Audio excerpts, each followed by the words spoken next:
Hi, my name is Suresh Budia.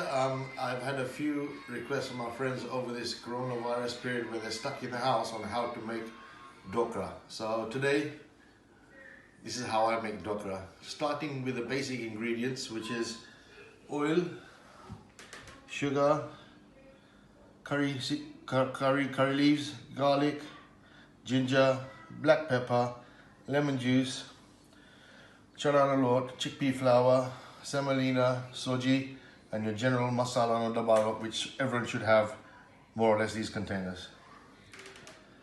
And now I start with the dry mix first, and I'll measure out for everyone so everyone knows. This is 1 cup.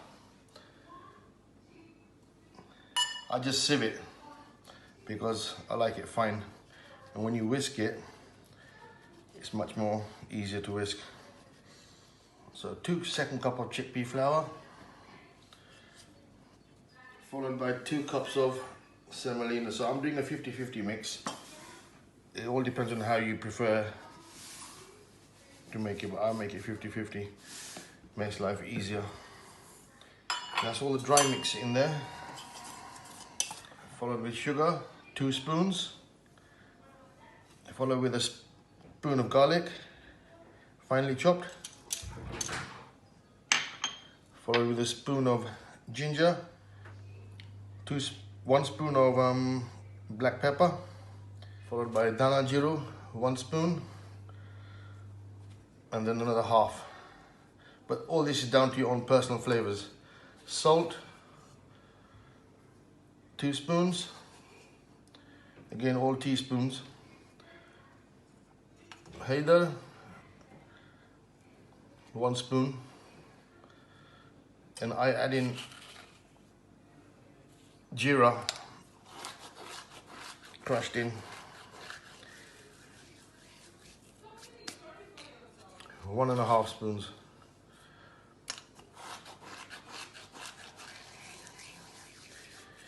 Once that's done, you just mix everything together. Now I have 750 milliliters of water. I will pour in as required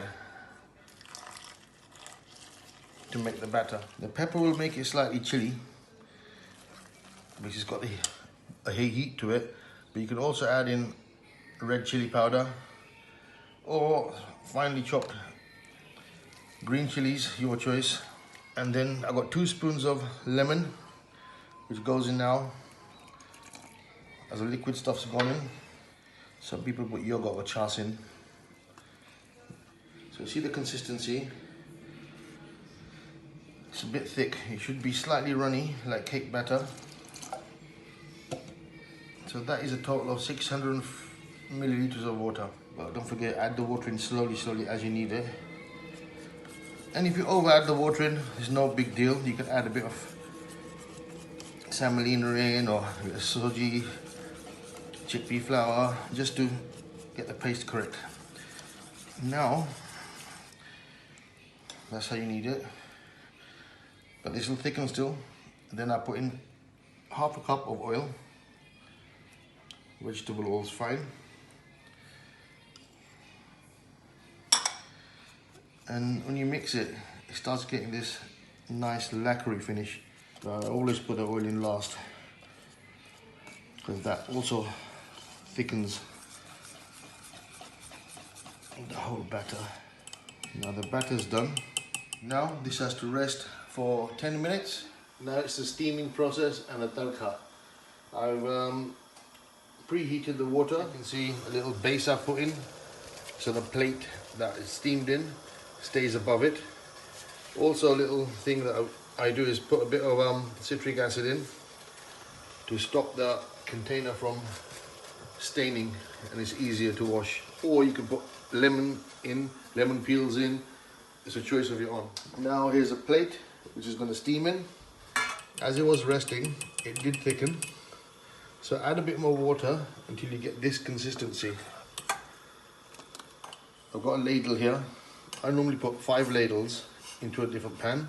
5 ladles done. The reason it goes into a different pan is because I then add Eno, so I scatter it everywhere and it will froth up. But this has to be consistently mixed. otherwise it'll leave red marks on the dhokra when it's cooked. See, all frothing up. At this point, you put a plate into your bubbling, steaming water.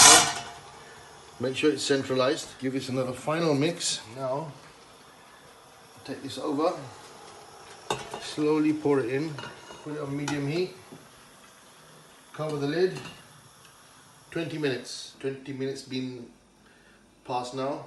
The steaming should be completely ready now. So I'll take the lid off. And that's the end result. I have this mechanism to help me pull the plate out. You can see how it's risen. I'll put it onto this base so it cools quicker. And now we refill that water in here and repeat that process again. And I've put in quarter to half a cup, depending on how oily you like your food. Mustard seed, rye, close the lid, curry leaves, they're fresh, jeera, and tal, sesame seeds. Then you put in the jeera and the curry leaves. And when you take it off the heat,